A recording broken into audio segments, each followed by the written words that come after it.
This episode of the podcast is brought to you by Rush Club. Rush Club is a fitness competition league. It includes fitness professionals that compete as well as amateurs. A lot of the people that compete in Rush Club for cash and prizes are people who work a 9 to 5 job and do their workouts when they can. Rush Club also reaches out to veterans. A lot of veterans compete in Rush Club as well as the adaptive community. Many people who have lost limbs, like arms or legs. I don't know if you've ever seen a member of the adaptive community compete in a fitness competition before, but it is inspiring and amazing. I suggest that everyone experience that at some time. Go watch that and see for yourself. Rush Club is online at rushclubnation.com, or you can find them on Facebook or Instagram at Rush Club Nation. This episode of the podcast is also brought to you by Brite Island Outreach. Brite Island Outreach is a nonprofit organization. It's a group of dental professionals who travel to the Dominican Republic multiple times a year to provide pro bono dental work for the impoverished people there in the DR. They see anywhere between 100 and 125 patients per day, and they are networked with local colleges down there in the Dominican Republic, as well as some local colleges here, to give students an opportunity to provide some charity work early on in their dental careers. They do fillings, extractions, root canals, and cosmetics, so they offer a wide variety of procedures to these people. And the important thing is they show up multiple times a year to follow up with these people so that they're getting constant dental care that they need. There are several ways you can help Brite Island Outreach. You can become a volunteer and go help the people, be boots on the ground, so to speak, be right there in the DR. Or you can leave a donation. 100% of the donations go to help people in the Dominican Republic. You can visit the store and buy a t-shirt or any other item. I wear my Brite Island Outreach t-shirt often. It's one of my favorite shirts. It's soft cotton and it feels great when I wear it. But however you choose to help, the good people at Brite Island Outreach are very grateful. And most importantly, the good people of the Dominican Republic are grateful as well. So please check out brightislandoutreach.org.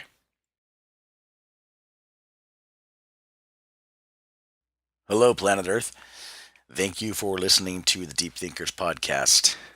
Since this podcast was recorded early on in 2016, about a year and a half old, I wanted to give you guys a little bit of background and explanation why. Had a hard time getting the podcast up and going. You'll notice that these early episodes especially are going to be a little bit raw.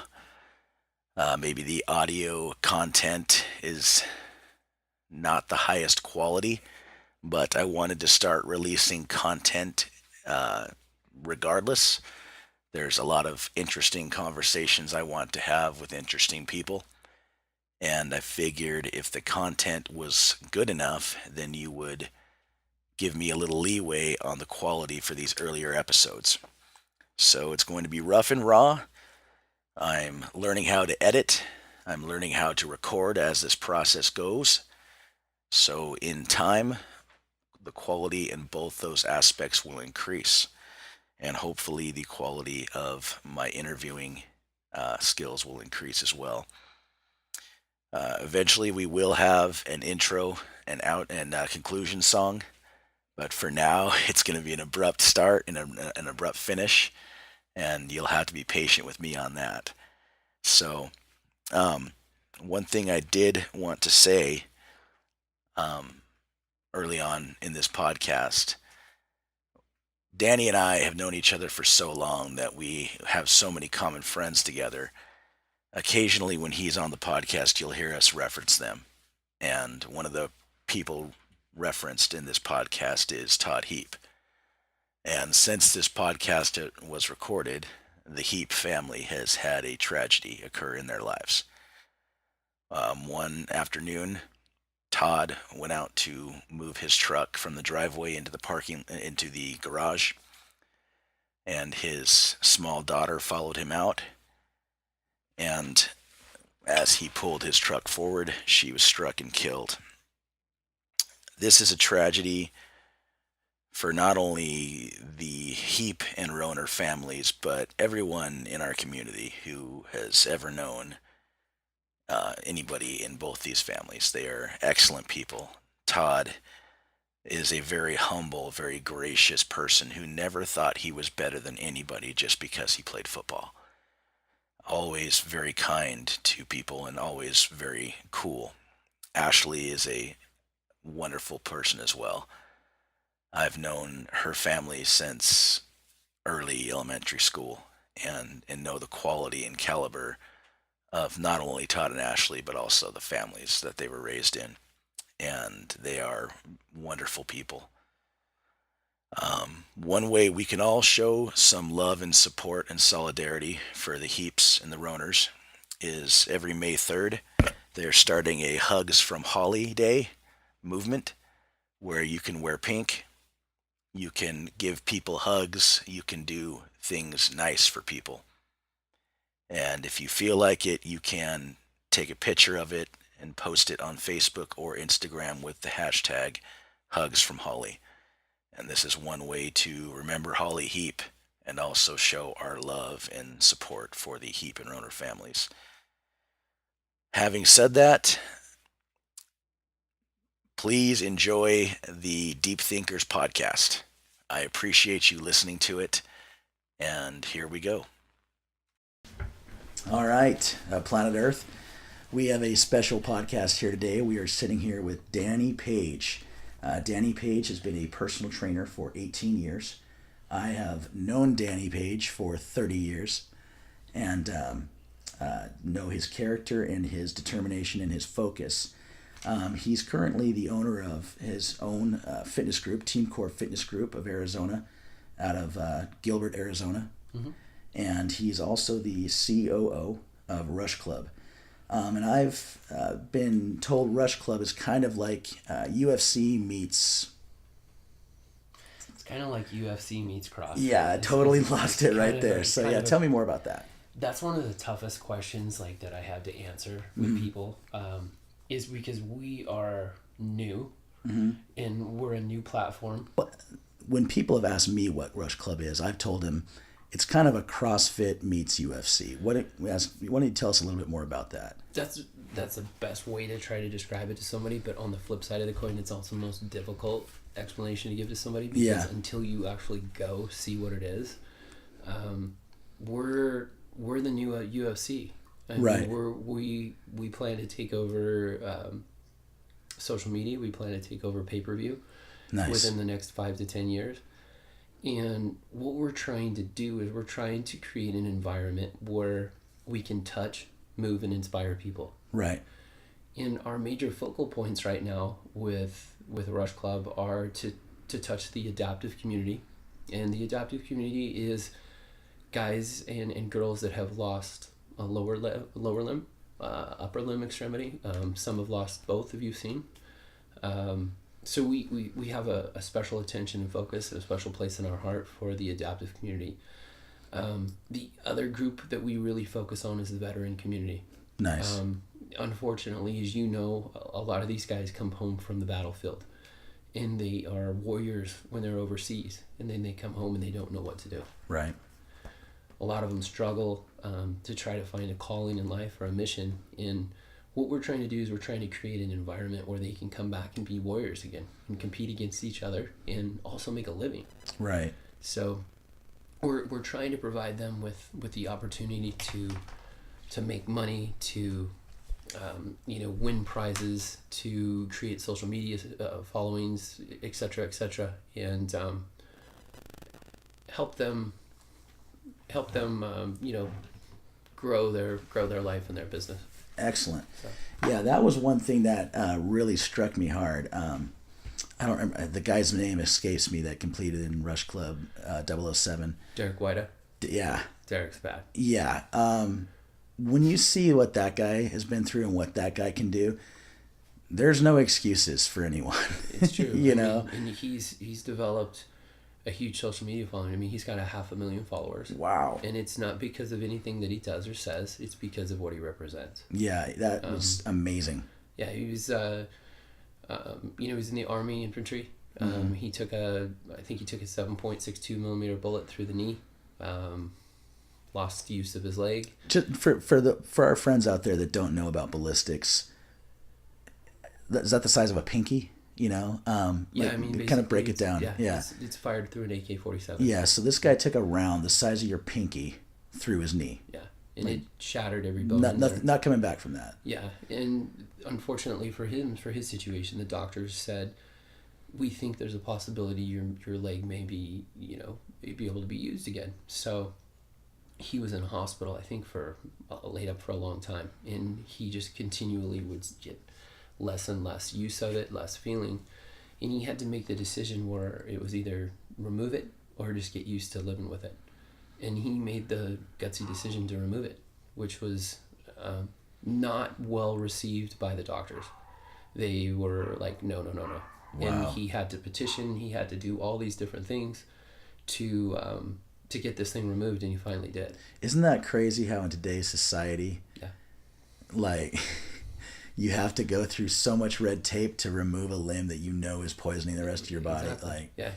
Wow. So that's where he developed his willingness to inspire others. He inspired himself. Right. And he's overcome so many obstacles. I mean, as you saw during that show, he had to remove his leg to perform certain exercises and put it back on. Yeah. Was probably one of the most heroic things I've ever seen in my life. Yeah, that's one of those things that if you can watch that and not be moved, then you don't have a soul to move. Yeah. Incredible. Yeah. And that's what Rush Club is.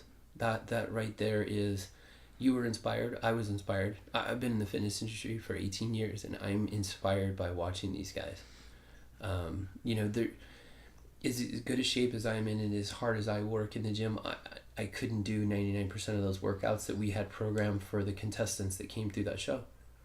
Most people can't, and that's what separates those people. Yeah, and the thing is like, you hear about the work for someone like myself who doesn't do CrossFit. Mm-hmm.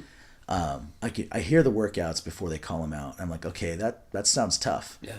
And then about halfway through, I'm like, these people aren't human. No, like how does anybody do this? And then some of the people don't even finish the workouts. No. And it's just like they're that challenging. Yeah. And what's interesting about these contestants and these athletes that come compete with us is they have lives outside of CrossFit. This is absolutely a hobby for them.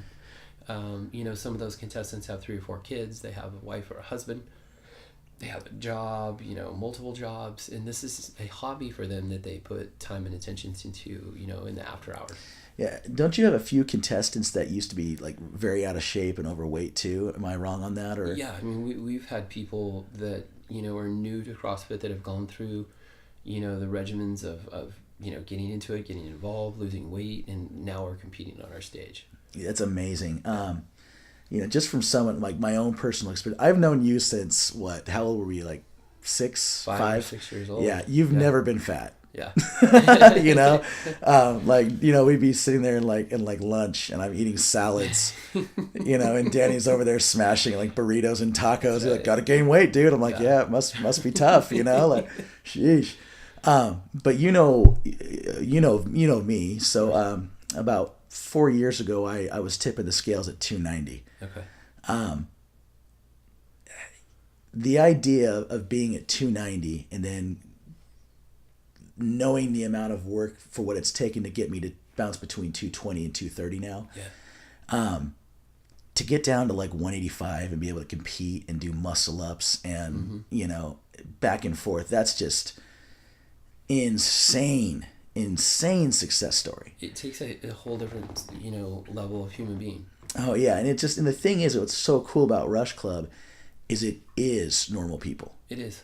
People that have jobs and have made their hobby so much of a passion that they're able to do this stuff. That's the truth behind it, and that's what's so cool about it. That's why I'm so excited about starting it. Yeah.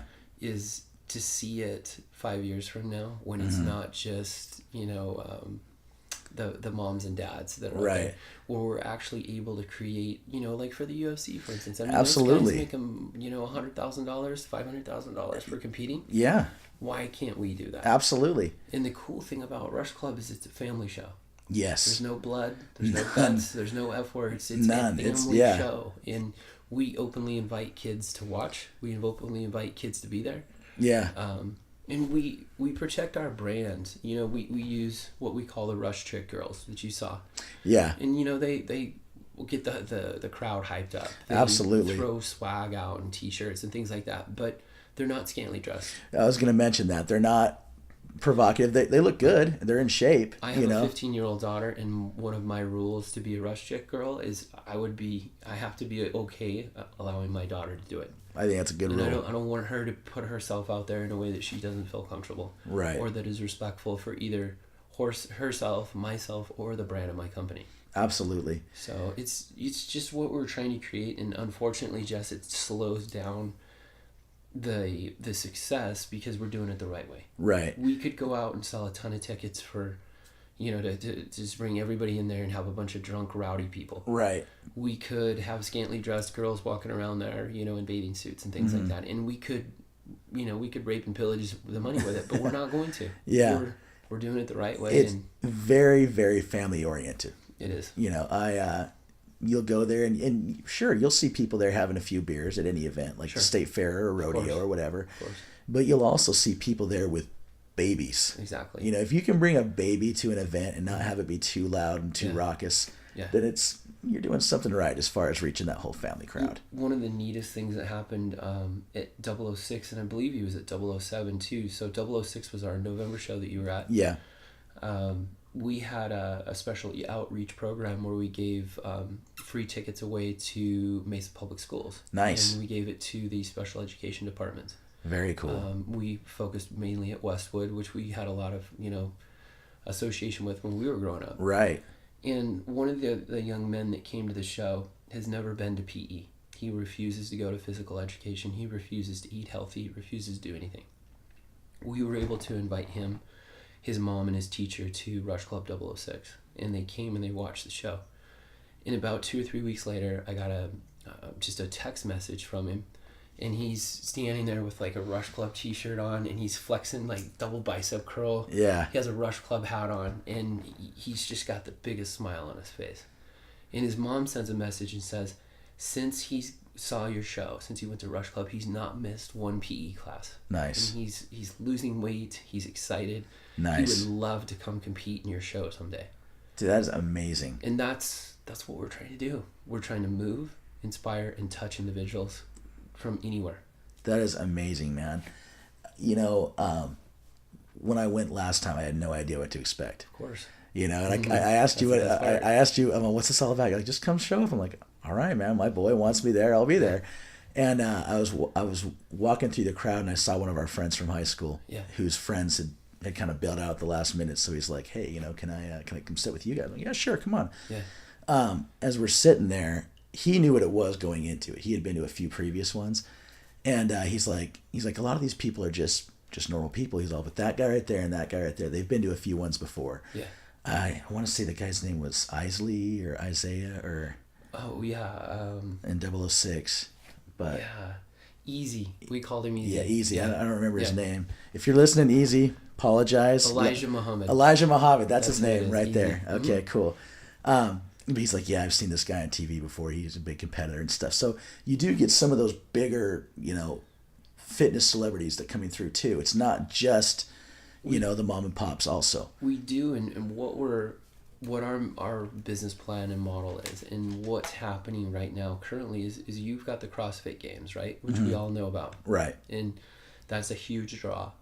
Here's Easy's understanding of that. He can prepare for the CrossFit Games for 10 or 12 months and put his body through some pretty tough torture. Right. And he can go compete for 4 days, grueling days of right. 8 hours a day of competition for a very small, minimal amount of money.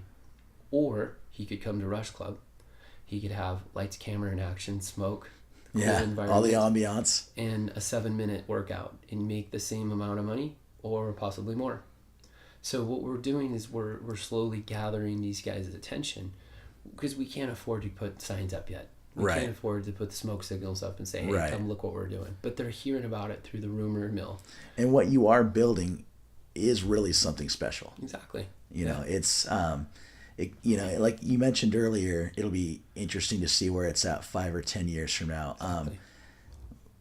MMA, UFC came out when we were in high school. It did. Yeah. You know, and you fought sometimes 2-3 times in a night. Yeah. There was no weight classes. The only thing you couldn't do is you couldn't eye gouge, you couldn't fish hook, and you couldn't bite. Yeah. It wasn't licensed. Yeah. The purse was like, I don't even remember what the purse was like, but I don't think it wasn't anything. It wasn't substantial. Yeah, it whatsoever. wasn't. Yeah, these guys were. But what it was is because I was in martial arts back then. Yeah. And there was a lot of people that were like, I wanted to get the ground game of jiu-jitsu. I want to get the stand-up game of Muay Thai. Yeah. But no one else teaches all that, so I got to go to these different gyms. So a lot of guys would spend a year here, a year there, go back to this place, go back to that place. And what UFC was it was a banner for everyone like that to rally behind and go, yes, Exactly. this is what we want. These are going to answer the questions. Yeah. And as time goes on, instead of answering those questions, you get more questions. It's true. The more you combine with anything, the more you study it, the more questions you're going to have, whether it's fighting, whether it's working out, whether it's you're studying a plant or an animal. That's exactly where we started our program is when you go to the CrossFit Games, if you were 290 and I'm 190, we compete against each other, which isn't fair in certain environments. Like if we were doing an endurance meet, I'm going to kick your butt. Now, if we're going to lift heavy, you're going to kick my ass. Right. And it's not fair. So that's what we've done with Rush Club is we've created weight classes. And that's so much more protective of the athletes and their best interests. And that way we're able to program the workouts and make them much more exciting for you guys to watch. For sure. The fans, and much more exciting for the athletes to do. For sure. You're not going to have, the 105s doing the same workout as the 205s. Exactly. And that's another thing too, is I was impressed with how diverse the workouts were. Oh yeah. We have the best programmer ever. His name is August Schmidt. He's actually a Phoenix guy. Nice. And he puts a lot of work and effort into those, and it's exciting what he does. I mean, he programs those workouts to make them extremely difficult first and foremost, but even more importantly to entertain us. Nice. I mean, it's like when Derek competed in that last one. That was a pretty wild. Yeah. Going from a single leg burpee to an overhead shoulder press, to muscle ups, to climbing the 15-foot rope. Yeah. And he's got to do it all with one leg. Yeah, and I can't do any of this stuff with two legs, Exactly. It's just something else. To me, I was listening to a podcast about a year ago from a doctor who works with vets, and he treats them with hormone therapy and things like that, and finds out what they're deficient and goes through that route, and has had a lot of success. But he talks about that, having these vets having a strict regimen, what you can do, what you can't do, and you wake up every day and you know your cause. Exactly. And then it's gone. It's gone, and you don't have any rules hardly. And what rules you have are completely different because, in the military, active duty, if there are insurgents there and they are aggressive, it is totally legal to fire on those people and kill them. Yeah. Not so over here. Exactly. So you're dealing with a completely different set of rules. Yeah. And you're dealing with people who've had not only emotional trauma, but physical trauma, physical brain activity that can zap your testosterone. Yeah. It can zap your, these chemicals better than I do, but chemicals, dopamine, everything that allows you to deal with this stuff without flipping out, gone because your brain doesn't produce it anymore because your head's been hurt. Yeah. So that's one thing that, with Derek's story that impressed me was, you're going to have to come home and you're going to have to integrate. Great. It sucks that it's going to be a little bit of a rocky road, but with something like this, you have a new purpose to dive into.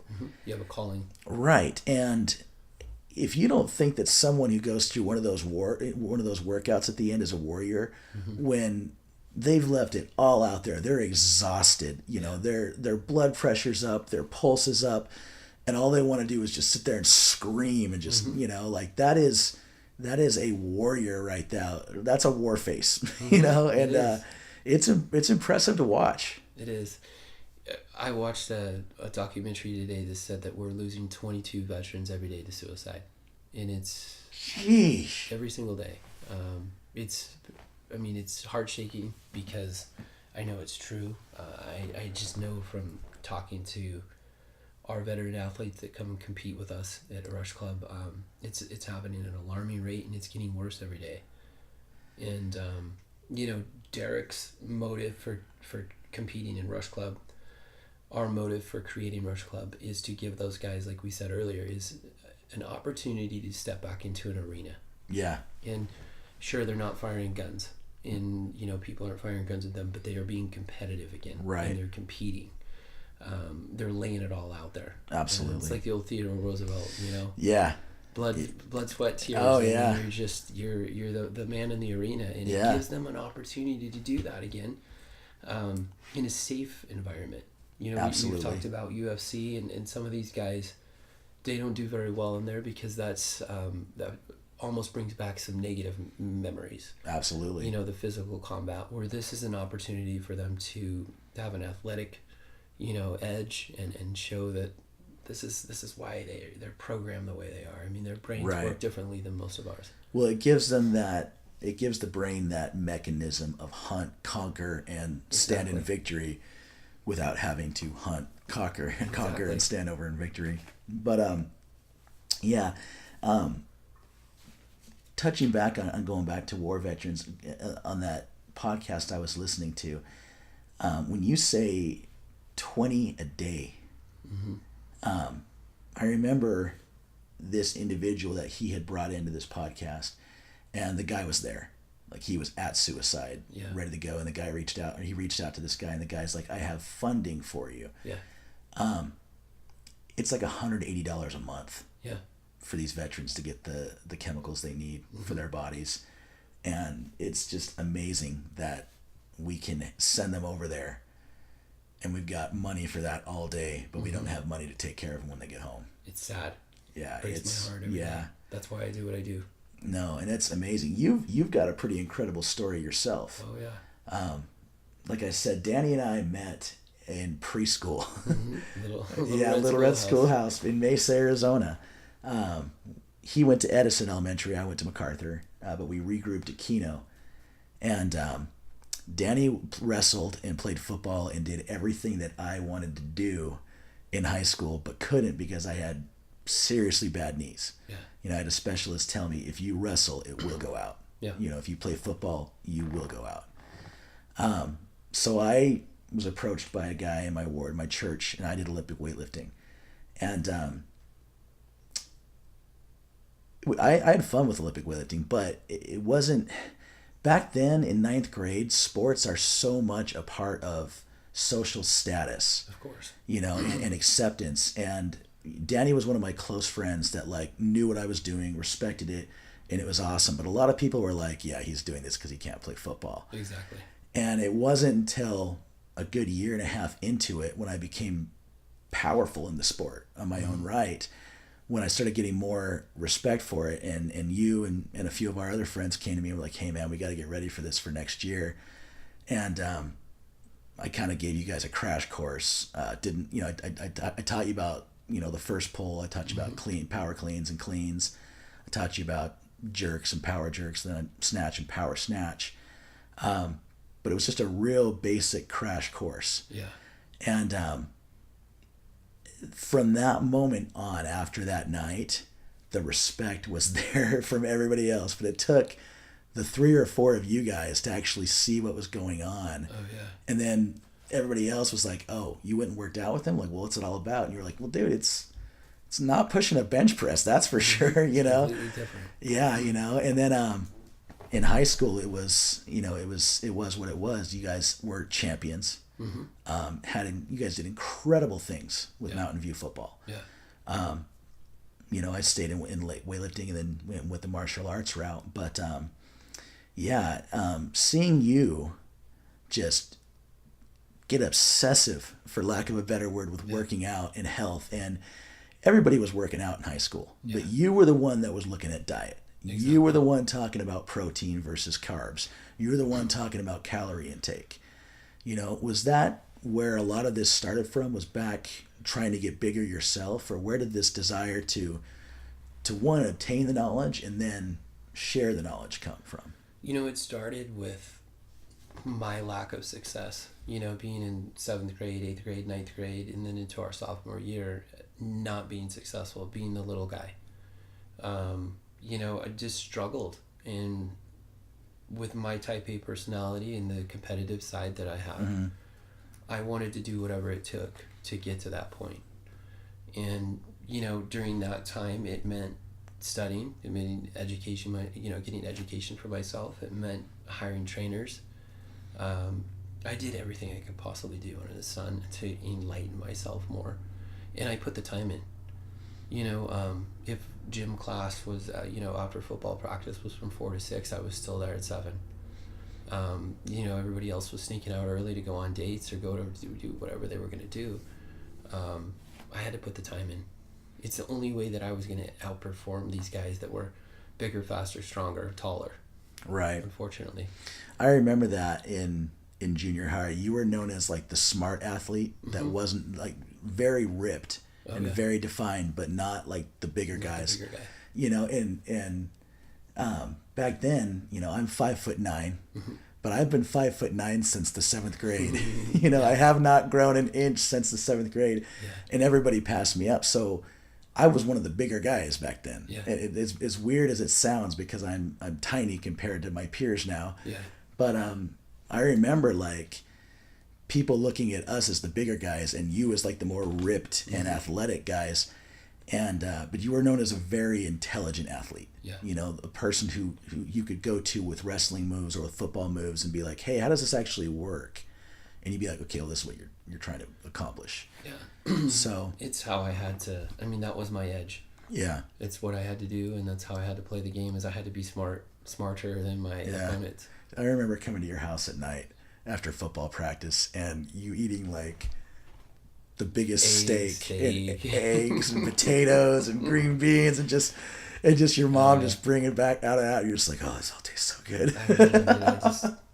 I literally fed myself like a horse, and I think from my junior year to senior year, it was like 180 pounds or 225 pound jump. Yeah. It was Just massive. What's the biggest you've been? The heaviest I've been is about 288 pounds. Sheesh. Is the heaviest. What was your body fat percentage at that point? Probably in the mid 15s. So right about where I'm at. Mm-hmm.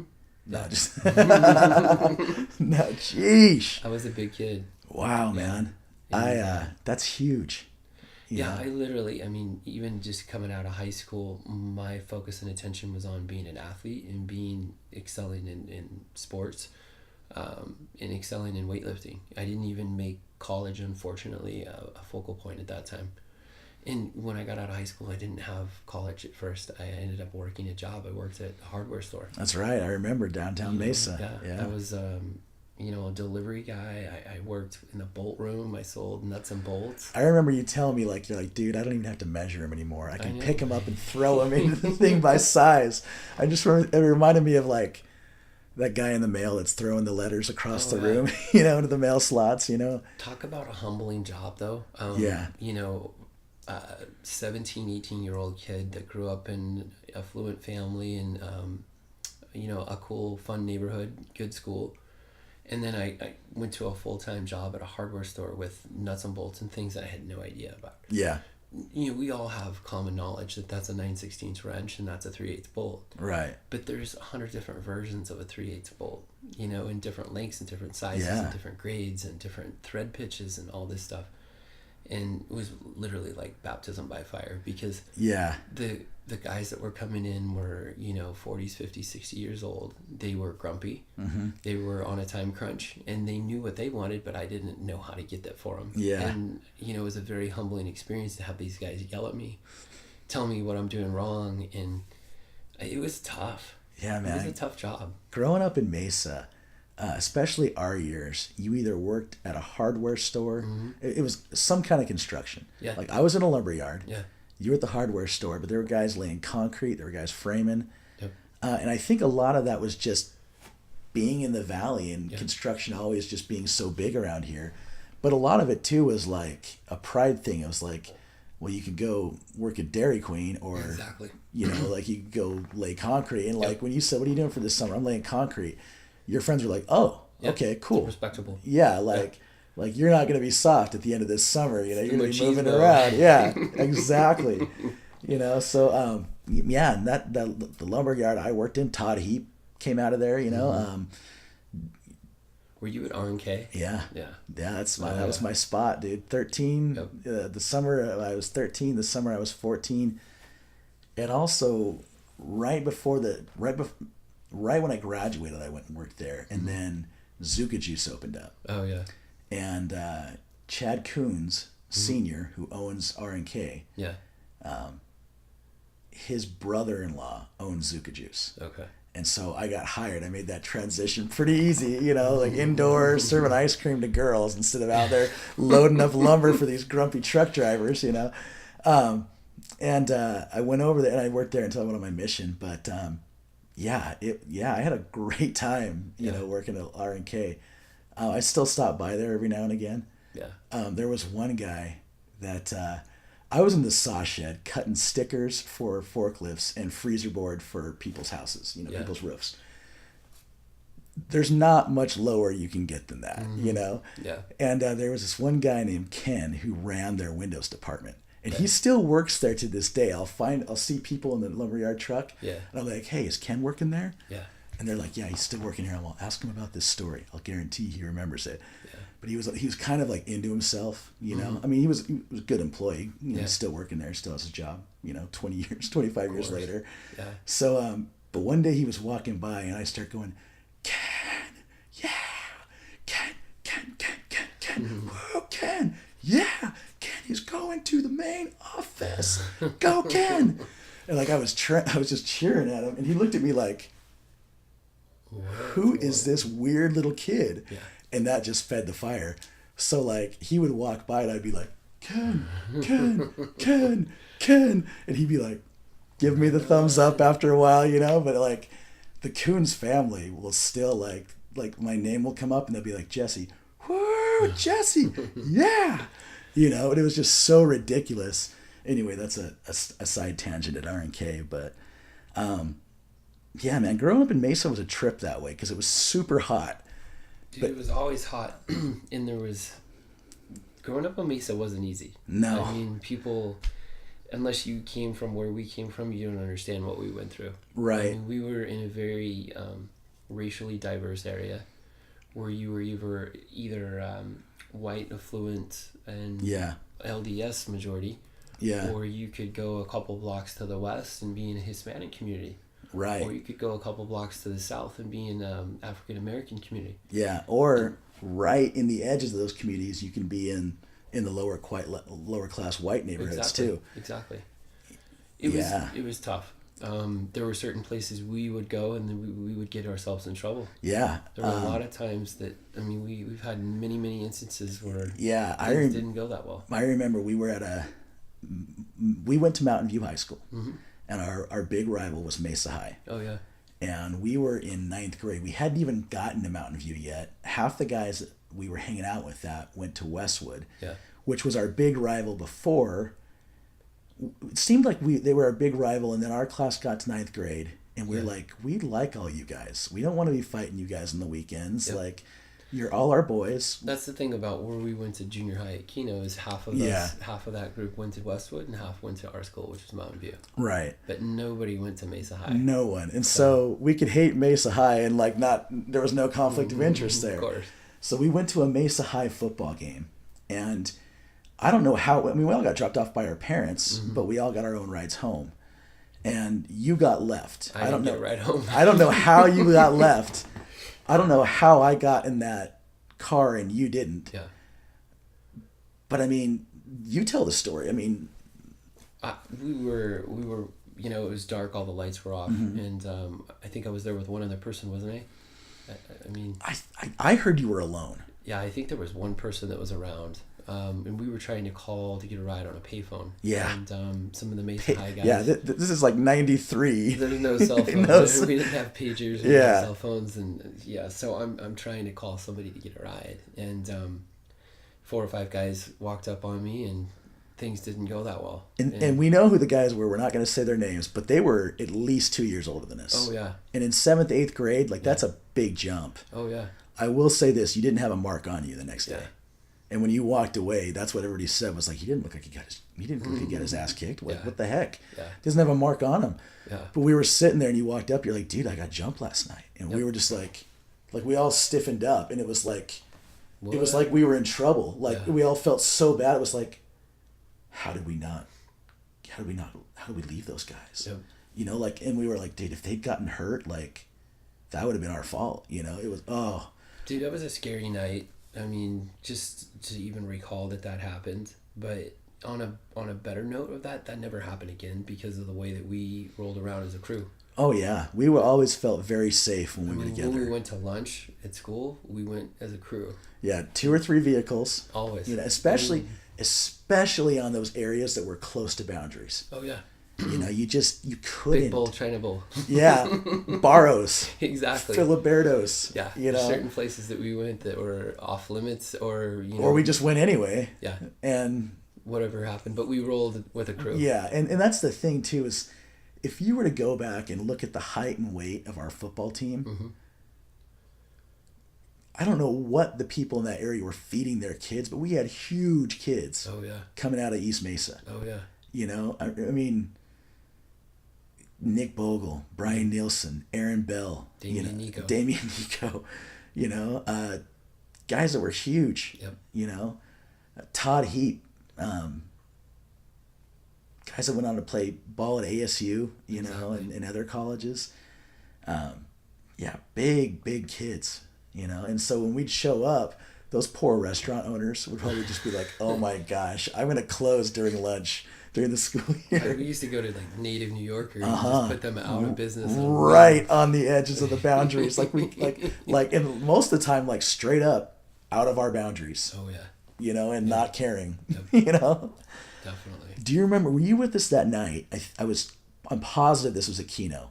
It was after one of our super sick sock hops in the Keno Junior High gym. The winners. Yeah. With Nothing Else Matters played by Metallica. And More Than Words. Or, no. Everything I do it for you was the shit at those dances. Yes. But Kimmy Ellingson's mom had dropped us off. Yeah. And we let 2 girls out of the van, and one guy got out, and there was a group of like gangbangers that started throwing beer bottles at the van, and they all hopped back in, and they chased us through the neighborhood for like a half an hour. And it's her mom that's driving the car. Like, it's not like teenagers playing cat and mouse. I was at Kimmy's house. I wasn't in the van that night. Oh. I was there, but I remember all that happening. Yeah. That was so scary, man. Though, like, I mean, we were in junior high. These guys had goatees and shaved heads and like, oh yeah, you know, and they were like flinging beer bottles like sheesh, man. So wild times. Yeah. It's even crazier now though, man. It's fun to look back. I mean, there's so many cool stories, and I mean, look at our friendship. I mean, sheesh. You know, and we've got other buddies, you know, guys and girls that we still know that. Yeah. I mean, you know, we're a tight group of guys. I'm extremely grateful for everything, what we went through, and the good times and the bads. And that's one thing about social media is it's allowed you to, like, remember in junior high and in high school, they're gonna like, you're never gonna see these people again. Yeah. It's done. It'll never be like this ever again. You'll never come in contact with those people again. Now, man, like It's the people, completely changed. yeah, the people that you had mad love for back in the day, Oh yeah. you can still have mad love for your whole lives. Oh yeah. You know, Yep. classic example. I'm getting ready to move to LA in a couple days. Mm-hmm. I put a thing out on Facebook today to let people know, and some of these people I haven't talked to for years, and they're commenting, yeah, best of luck, but like you feel like you keep in touch with them because like you see pictures of their kids growing up, you see their accomplishments. If there's a tragedy, you mourn with them. Oh yeah. And it's really just but it's digital. It's so much less to deal with. You don't have to like feel like you need to call these people all the time because you're passing them in the digital hallway at, Staying in contact. Yeah. So Versus when we were in like 12th grade, 11th grade, we had to go check on somebody. We had to drive by their house. yeah, I remember Especially calling if it was people. past 9 o'clock at night. You didn't want to call and talk to their mom. Do you remember? I was gonna say, you remember talking to girls? Allison Stormont, Yeah. her dad is love the guy. Yeah. He's a Mormon Democrat, Yeah. which is pretty hard to come by. And he's like in your face, like, what? You gonna challenge me on this? Go ahead. Yeah.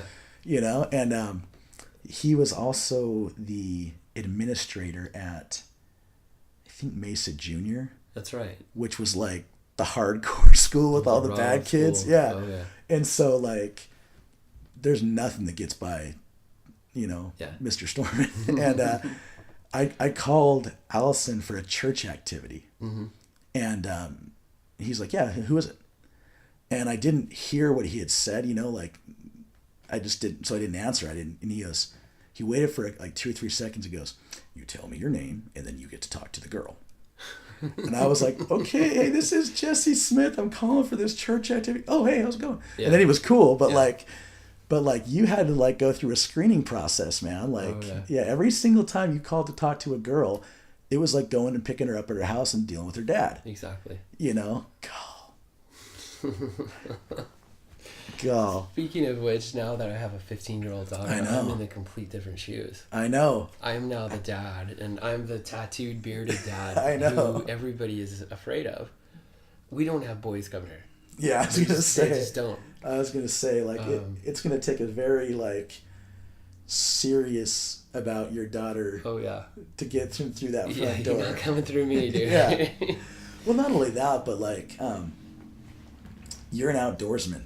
Yeah. You have a lot of, elk and you have a lot of trophies, Guns and American flags. People know that you have guns, and that you are very proficient in using them, So, I mean, there's that.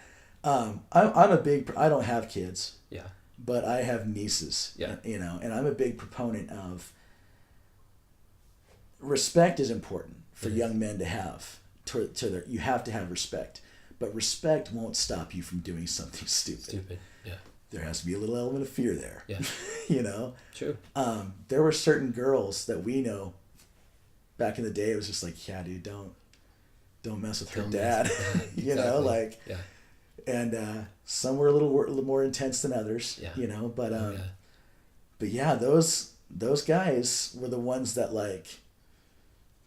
You thought twice when you drove down their street, like when you really, the broy dads, the dads that broed down, they were cool, but you left the house and it was just like, okay, whatever. Mm-hmm. But when you're out at a party or something and things are getting crazy and you're responsible for that girl and you're thinking about her dad, you think twice. And you think that he's going to kick your ass if anything happens. Oh yeah. You don't just think twice. You as much as your little brain can consider the options and like look into the future, you do all that too. Oh yeah. And dude, of all people, I pulled more antics than anybody. Oh yeah. So I know all of the dude's little tricks, and it's gonna be tough to sneak it past me. But the hardest thing I ever dealt with so far as being a parent was, today's Tuesday, so Valentine's Day was Sunday. Oh yeah. And she's, my daughter's got a boyfriend that's been serious for over a year now. And he'd come up with a bunch of plans. We're going to go here. We're going to do this. We're going to do that. 6 or 7 minutes before he's supposed to pick her up, he texts her and he's like, I got strep throat. Can't come. Peace. So as a father, I'm sitting here watching my daughter just like crumble into pieces, cry.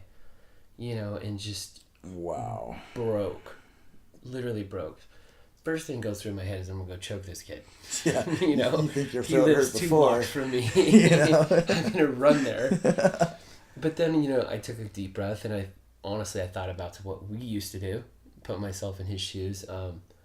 Dude, I use like something that I do with my coaching is what, why, lesson, apply, and it's a kind of a little mantra that I use in my head. So I had to ask myself, like, what happened? He canceled. Do I know anything else? No. Because your brain just starts filling yourself with stories. Right. He's a bad guy. He doesn't love her. And that's where we as human beings start going in the wrong direction. So immediately, I literally had to ask myself, like, what happened? He canceled. Why did he cancel? He says he's sick. And I can't see that he's full of it. I don't know if he's full of shit or not, but it definitely brought my mood down, calmed me down. Yeah. What was a lesson learned? Don't overreact. Don't judge, and then apply. Then I had to go take care of my daughter and make sure that she's taken care of. Right. Rather than putting out that negative energy and attention towards him, and I'm going to go find this kid, and I'm going to talk to his parents, and why would you do this to my girl? Totally took my attention and that negative energy that I was going to put out towards him. I was able to redirect it towards her. And she ended up coming with us, spending the evening with us. Yeah, I saw your pictures. It was awesome. Yeah, we totally, flipped a 180. And that was a good learning experience for me. Yeah. That's the first time I've seen my little girl get hurt. And that was tough. That must have been really tough. Really, really tough. But you can't flip out. My dad used to flip out. How many dads did we know that used to flip out? You just can't do that anymore. Yeah. And it doesn't get us anywhere. So it was a good learning experience for me. Isn't that crazy how, like, in the 70s, it was like, wait till your father gets home? Oh, dude, I can't tell you how many times I've been hit with a belt. And in the 90s, it was like, if you step out of line, your father's going to beat your ass. Oh, yeah. And nowadays, it's like, you need to be the loving. We're going to take your phone away. Yeah, it's like, we're going to take your phone away, and you can't go on Facebook for 30 minutes. Yeah, exactly. Like, yeah. Yeah. But I mean, it's interesting.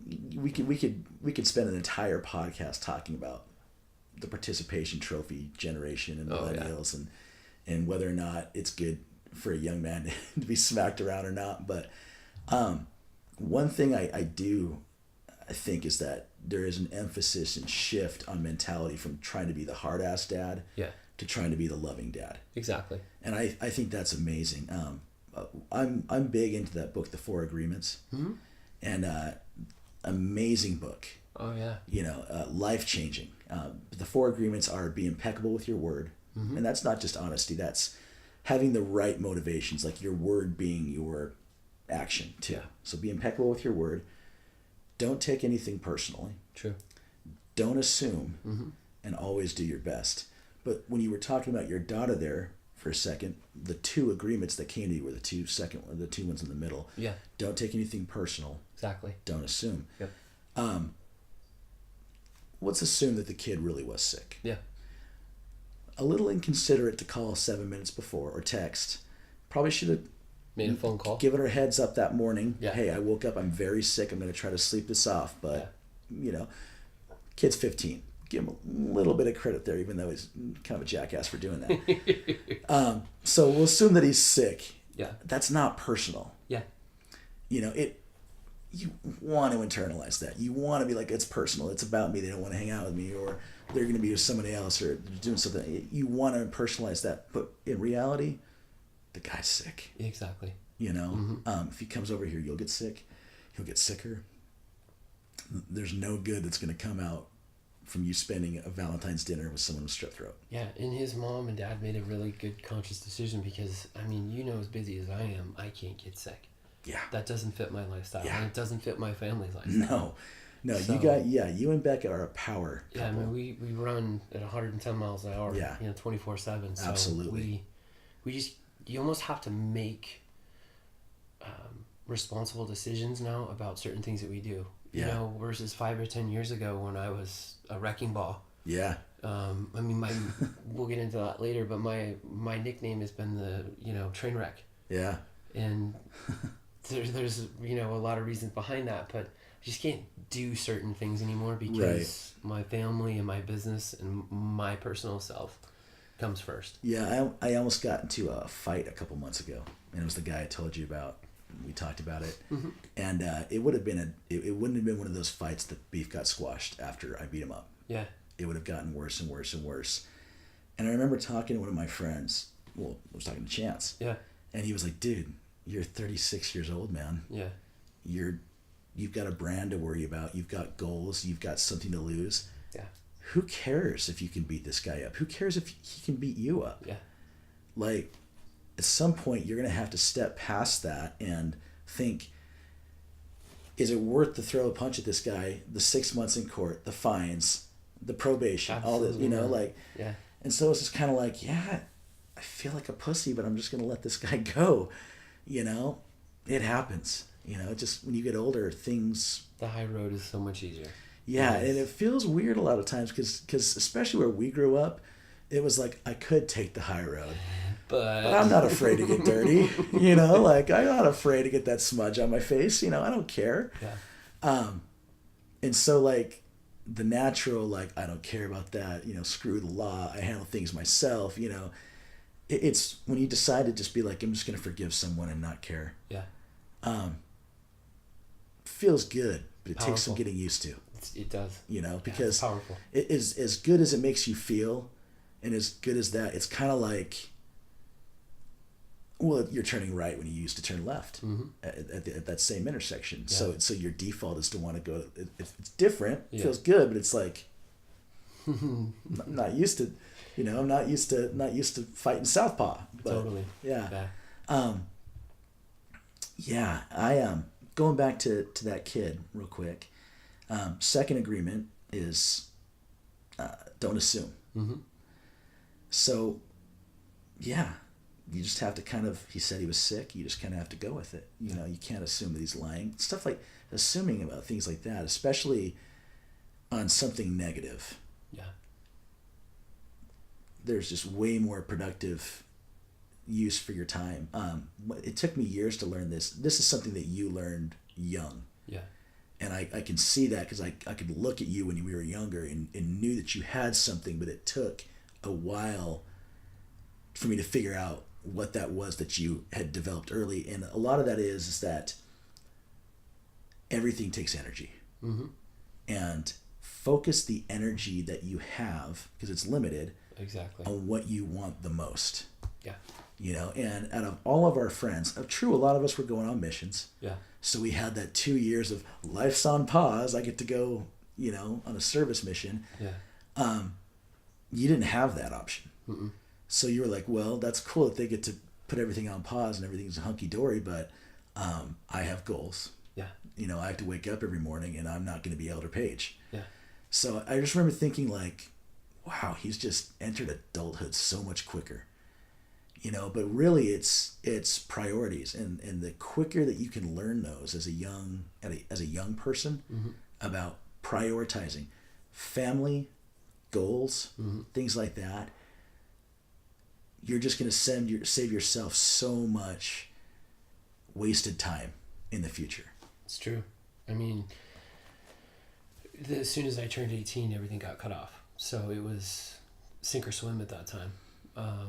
And that's where like my entrepreneurial side came out. Was, you know, I'm going to be working at the hardware store, and then I'm going to start doing personal training at night, and I'm going to do all these little side things and try to take care of my dad's rental properties on the weekends. And I remember. dude, I was juggling, Yeah. literally juggling, and you guys all left, so I didn't really have anything else to do. Yeah. And like I said, you know, I didn't go to college initially, like right out of school, so I worked 6-7 days a week, you know, 12, 14, 15 hours a day, and that's where I started to build what I called my empire at that time. Yeah. And that's when I learned that, you know, the energy that you're talking about, I didn't have any extra energy, especially working those many hours, to be able to put anything towards anything negative. Right. And that's where, you know, I literally learned to, like, what we do now with social media, block and delete. Yeah. When somebody started getting into my space that was negative, I literally just removed them. And back then we had flip phones. Yeah. So it was, you know, I'm going to erase their contact information. Yeah. You're never going to get Do hold not of me. answer. Do not answer number one. Do Yeah. not answer number two. You know? So, yeah, dude, my adaptability started probably at 18. Yeah. And then got tainted over the years.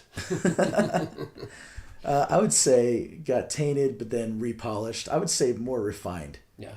You know, you've come a long way. Yeah, You know, dude, I've had some major ups and downs. Major. Which is why I'm here today. That's why what we're talking about. That's where Rush Club came from. That's where Team Absolutely. 4 came from. Yeah. Just the ups and downs of Danny Page's life. Yeah. Should we talk about Lions Not Sheep for a little bit? Yeah. Give Sean a shout out. Yeah, absolutely. I came across Sean Whalen on Facebook right around the time that Cecil the Lion got killed. Mm-hmm. And we'll talk about trophy hunting later. I think if you are an intelligent person and you respect science and biology and conservation and you know the facts, then you would be more likely to support trophy hunting also. So we'll talk about trophy hunting another time. So I probably just lost a lot of listeners right there, but I will dig my heels on that. And there's a lot of trophy hunting is bad, but there's a lot of trophy hunting that does a lot of good for impoverished people around the world that people that complain about it will just never offer. Mm-hmm. You know, people can complain about trophy hunting. That guy that killed the black rhino they auctioned off the hunt for $550,000 to kill a black rhino, which are not endangered in this region. Mm-hmm. By the way, people think that if it's endangered here, it's endangered everywhere. It's done by region. They had an excess amount. This was a male one past his breeding years who had already killed other breeding rhinos, so they had to take him out. The guy paid over $500,000, and every single penny of that went to rangers to protect the rhinos. Yeah. It went to vehicles. It went to rifles and ammunition. It went to binoculars. It went to camouflage. It went to the local people in that area to feed them. So, I mean, that guy with that one bullet did more for conservation than 2,000 people crying on social media about it will ever do. Exactly. So, but that's going back to that. Off on that tangent real quick. I heard about, coming back down from chasing that tangent, I heard about Sean Whalen right about around the time Cecil the Lion went down. And I was so impressed with his just, this is how it is, America. Don't be dumb. Mm-hmm. You know, very common sense, very logical, very just multiple perspective. And I was like, okay, I kind of like this guy. Yeah. About 3 weeks later, I look on there and I see one of my best friends in full-on boxing gear, and him and Sean Whalen are locked in an embrace. And the quote is, "You'll never know how far you can go until you have someone that's willing to push you all the way." Mm-hmm. And I sent you a text right away. I'm like, dude, I watched this guy on the internet. Like, how do you know him? Yeah. And I didn't get a text back for 24 hours maybe. Yeah, and our phone's taken away. Yeah, I remember thinking, this has got to be something intense because he usually gets back to me pretty quick. Oh, yeah. And the next morning, you're like, dude, I'm on this program with Sean. This is amazing. I'll tell you all about it when I get home. And I didn't even know you were home. I found out you were home because social media was blowing up over the Lions Not Sheep experience. People were asking you about it. They were asking Nicholas Kaiser about it. Yeah. And I think there was somebody else that I'm friends with that was in that group. Maybe I'm not. But it was all over the place. Yeah. So I've talked enough about it. You actually experienced it. Yeah. Dude, it's a life-changing event. And it's something that we protect. So we don't talk about it. Right, and I'm not asking the specifics. It's I like respect Fight that. Club. It's kind of like Fight Club. We don't, first rule about Fight Club, we don't talk about it. Right. This experience changed my life because before I met Sean, right about the time I came across him, I was at that point in my life where I was asking, is this it? Is this like all that I am going to do for the rest of my life? And I remember writing him, he sent me a questionnaire about, what do you feel about this? What do you feel about that? Whatever, et cetera, et cetera. And I remember typing on this computer. I was in San Diego on vacation, and I got the the thumbs up that I had gotten through like the first interview process. And I started in about it. Is this all that life has to offer?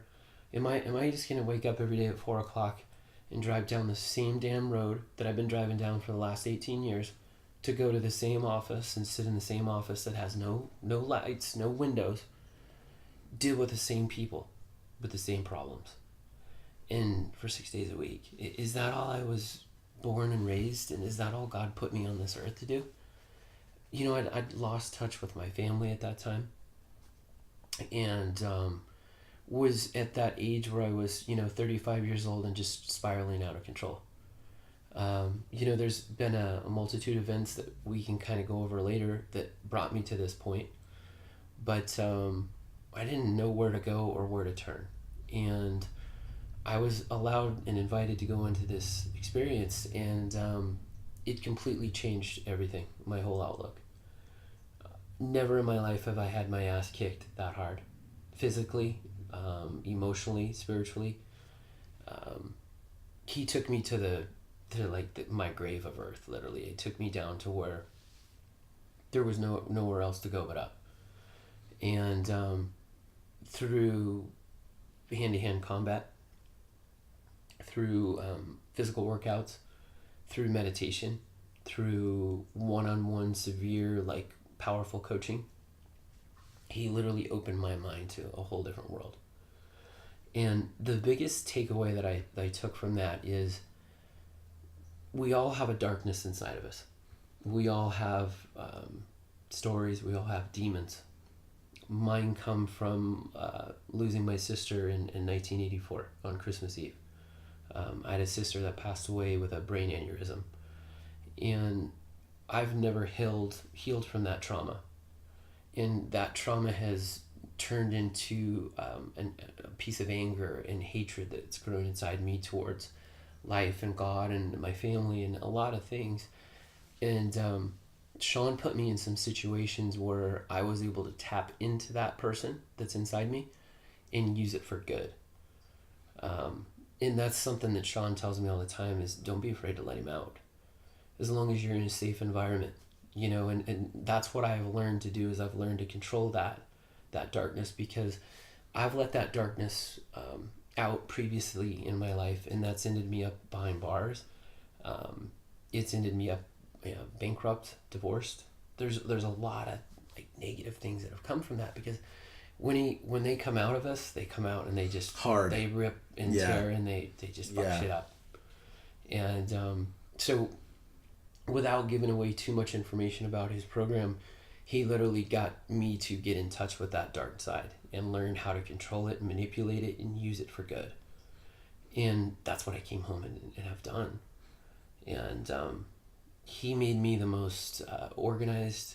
I'm basically kind of from what I call a military mind. I wake up at 3:15 in the morning because we have a firm belief that the king eats first. And a lot of people get upset when I say that. No, the king doesn't eat first. I love that phrase because I know exactly where you're coming from with it. Yeah, and it goes back to the analogy of if I'm on an airplane and it's gonna crash, and those masks drop from above, I gotta put that air mask on first because I gotta take care of me before I'm gonna be able to take care of my kids. Right. There's a reason that the flight stewardess says that. Right. And that same example analogy applies to real life. And that's that Danny has to take care of Danny first before I can take care of my wife and kid or my friends or my family. Right. And I've been a codependent people pleaser my whole life. So anything I could do to help anybody, I was always that guy. But I never took care of myself.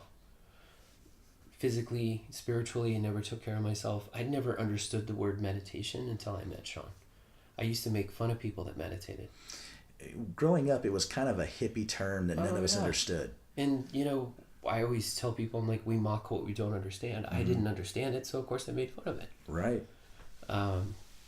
So, yeah, man, he really, when I came home from that trip, I was putting off so much energy that nobody could be around me. It was... I remember, it was like... Because I remember seeing you before, and I remember thinking, Danny, has a successful business. He's got all his shit together. And I remember reading your testimonial about Lions Not Sheep, and then watching your video as well. And I remember thinking, wow. Smoke and mirrors, dude. Yeah, I would have never thought that any of that was going on. Yeah. And so I remember it might have been that next day I was in your office, and we had a heart to heart, and we were talking about some real stuff.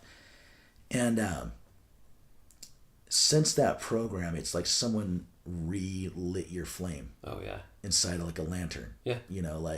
It was like you had this flame. It was like you had this sick, like you were this sick lantern, and over time the flame had just gotten smaller and smaller, and all of a sudden, boom! It was bright again. And it was like it was undeniable. Oh yeah. The changes that you'd gone through, like you could see them. And they just keep manifesting themselves more and more. I mean, the longer it's been September when I went through Lions Not Sheep, so it's been 6 months, and I've completely turned my entire life around. Repaired my family, got my daughter back.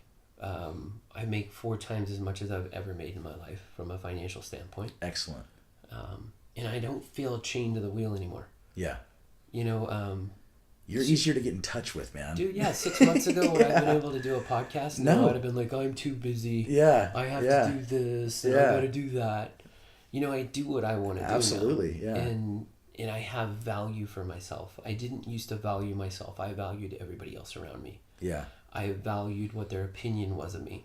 And I became the best chameleon that money could buy. And I would change my shape and my color to fit, whether it was somebody from Mesa or somebody from Scottsdale, or maybe I had a rich, affluent friend that I had to kind of act cool to. And I just don't do that anymore, dude. I am who I am. One thing I'm not going to claim to like be the source of endless wisdom or anything like that, but one thing I found works for me is if I can be the same person around Danny, that I can be around my mom, that I can be around whatever girl I'm dating or whatever buddy I'm going to go out and hang out with that night. Yeah.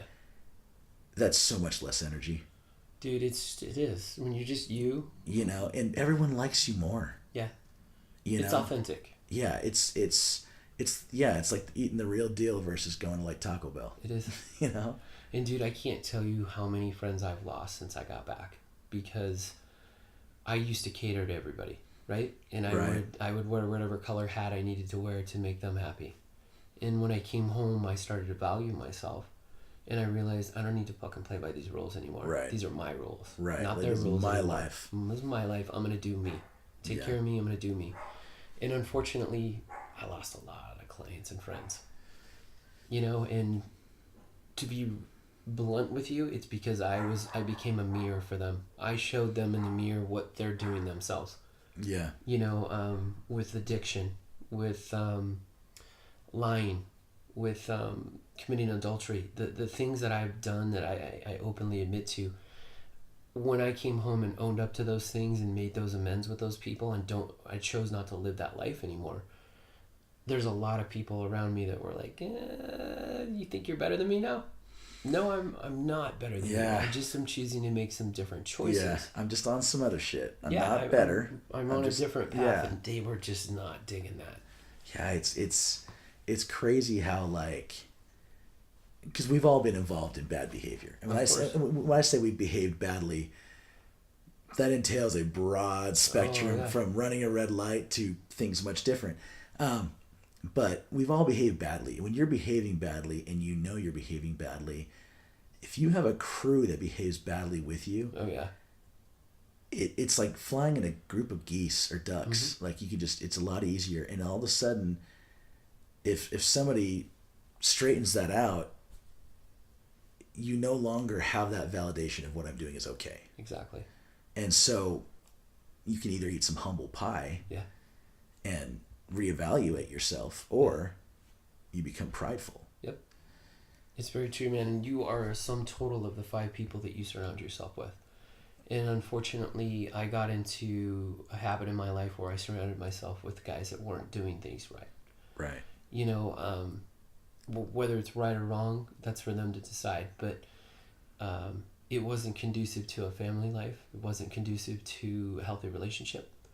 It wasn't conducive to running a business. And that was one of the hardest things it was for me. Sean and I call it radical resistance. When I got home from Lions Not Sheep, I was met with radical resistance.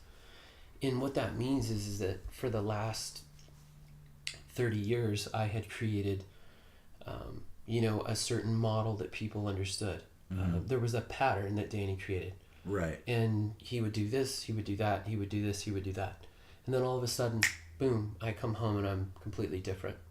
People don't trust it. People don't believe that it's going to happen, and they're waiting for the shoe to drop for you to go back to your old ways. Yeah. And isn't it crazy that that's how pessimistic human nature can be? We can't rejoice in someone's victories. We're like, we'll see. That's what drives me right now. That's why I write a blog post every morning at 4 a.m. is to show those people.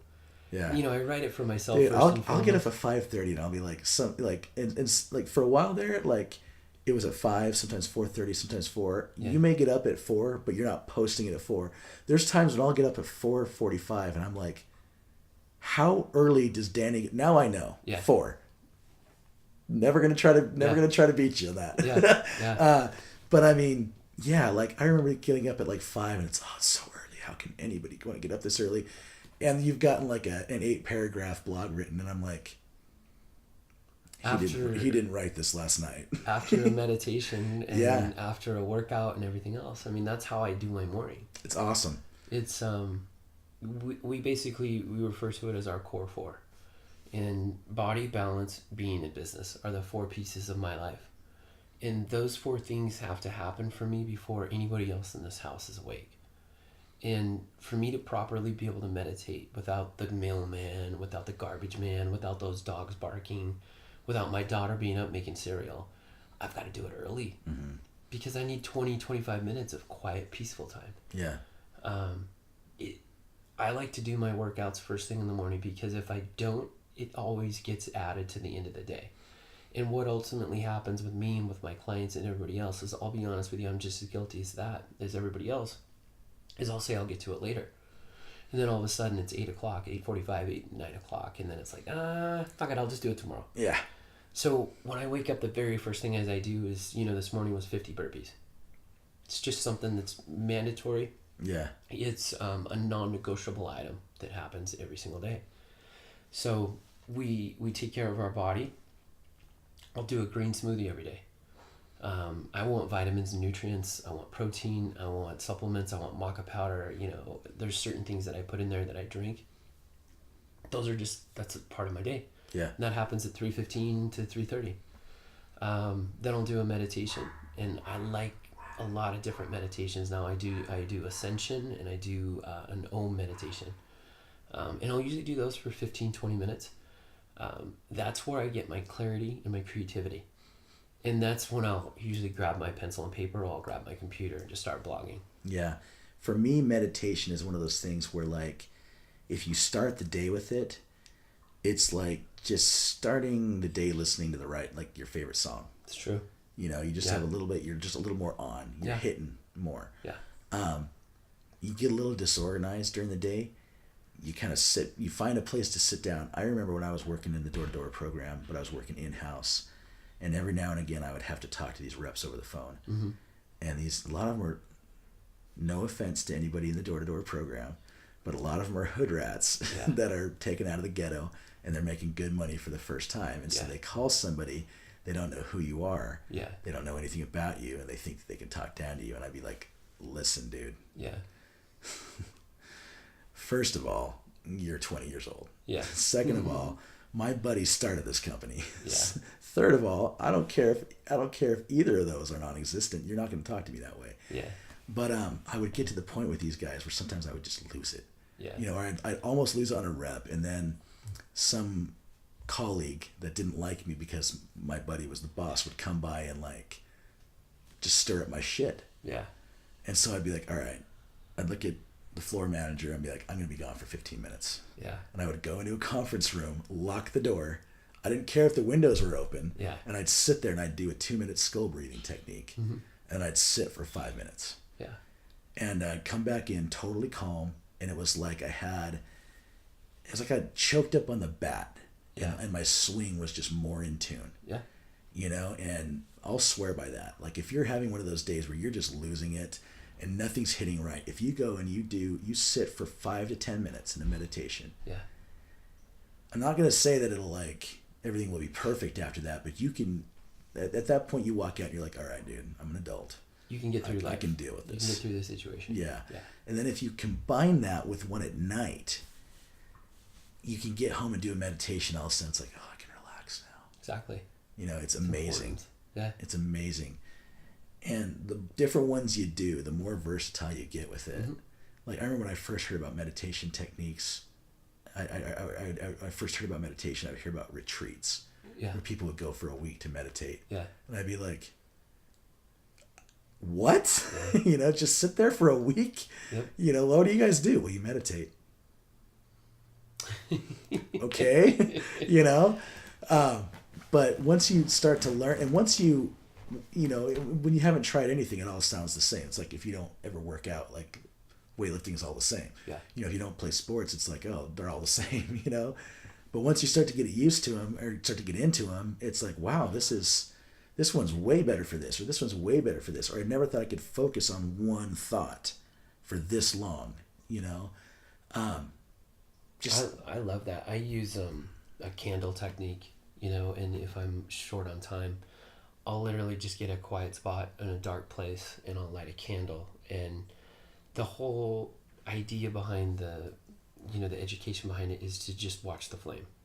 You really have to stop all those thoughts from coming into your head. Yeah. And that's where mental clarity comes from. That's what meditation truly is about, is calming and quieting the mind. Yeah.